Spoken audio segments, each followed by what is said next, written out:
ஆனந்த பூங்காற்றே திரைப்பட விளக்கம் கண்ணோட்டம். ஆனந்த பூங்காற்றே என்பது 1999 ஆண்டு வெளியான இந்திய தமிழ் மொழி காதல் நாடகத் திரைப்படம்.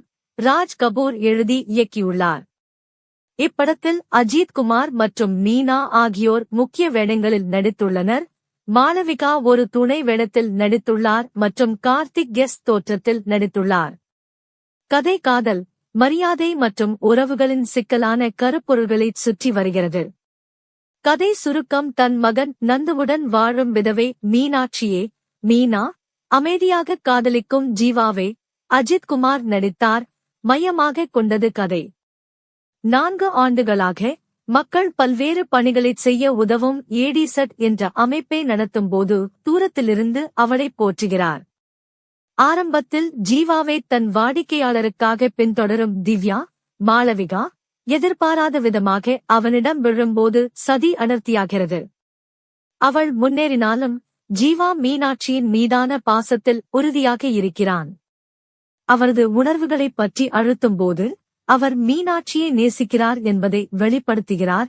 இது அவரது கடந்த காலத்தைப் பற்றிய குறிப்பிடத்தக்க வெளிப்பாடுகளுக்கு வழிவகுக்கிறது. கதை விரிவடையும் போது ஃபிளாஷ்பேக்குகள் மீனாட்சியின் சோகமான கடந்த காலத்தை வெளிப்படுத்துகின்றன. அவர் ஒரு காலத்தில் ஹரிதாஸின் கார்த்திக் இசை மாணவராக இருந்தார். அவருக்கு அவரது மறைந்த மனைவி பானுவுடன் நந்து என்ற குழந்தை இருந்தது. மீனாட்சியின் தந்தை தர்மலிங்கம் விஜயகுமார் ஹரிதாஸ் மீதான அவரது மரியாதையே காதல் பாசம் என்று தவறாக புரிந்து கொண்டு வன்முறை மோதலில் ஹரிதாஸின் மரணத்திற்கு வழிவகுத்தது. இந்த அதிர்ச்சிகரமான சம்பவத்திற்கு பிறகு மீனாட்சி ஒரு விதவையாக வாழ்வதாகவும் நந்துவை தனியாக வளர்க்கவும் சபதம் செய்கிறாள். இதற்கிடையில் ஜீவாவின் தியாகங்களைப் பற்றி அறிந்ததும் அவள் மீதான அபிமானம் அதிகரிக்கிறது. இருப்பினும் திவ்யாவை திருமணம் செய்ய ஜீவாவை வற்புறுத்த திவ்யாவின் தந்தை நந்துவை கடத்திச் செல்லும்போது சிக்கல்கள் எழுகின்றன. இந்தச் செயல் ஜீவாவை ஒரு கடினமான நிலைக்கு தள்ளுகிறது. அங்கு மீனாட்சியின் மீதான காதலுக்கும் அவளுடைய மகனின் பாதுகாப்பிற்கும் இடையே அவன் தேர்வு செய்ய வேண்டும். தீம்கள் திரைப்படம் பல குறிப்பிடத்தக்க கருப்பொருள்களை ஆராய்கிறது.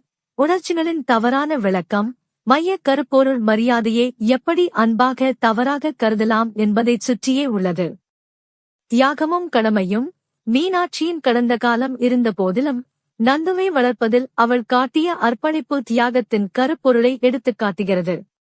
காதல் வர்சஸ் கடமை. ஜீவாவின் இக்கட்டான சூழ்நிலையின் மூலம் தனிப்பட்ட ஆசைகளுக்கும் சமூக கடமைகளுக்கும் இடையிலான முரண்பாடு தெளிவாக தெரிகிறது.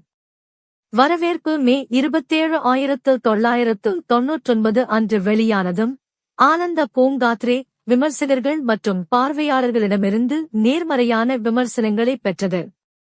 இது அதன் திரைக்கதை, நடிப்பு, குறிப்பாக அஜித் குமார் மற்றும் கார்த்திக் மற்றும் தேவா இசையமைத்ததற்காக பாராட்டப்பட்டது. இத்திரைப்படம் 2 தமிழ்நாடு மாநில திரைப்பட விருதுகளை வென்றது. ஒன்று சிறந்த உரையாடல் எழுத்தாளருக்கான விருது மற்றும் மற்றொன்று நல்ல மொழியில் பெண்ணை சித்தரிக்கும் சிறந்த திரைப்படம். மொத்தத்தில் ஆனந்த பூங்காற்றே வணிகரீதியான வெற்றியாக மட்டுமல்லாமல் உறவுகளுக்குள் உள்ள சிக்கலான உணர்ச்சி பிரச்சினைகளை சிந்தனையுடன் பேசும் படமாகவும் அங்கீகரிக்கப்பட்டுள்ளது.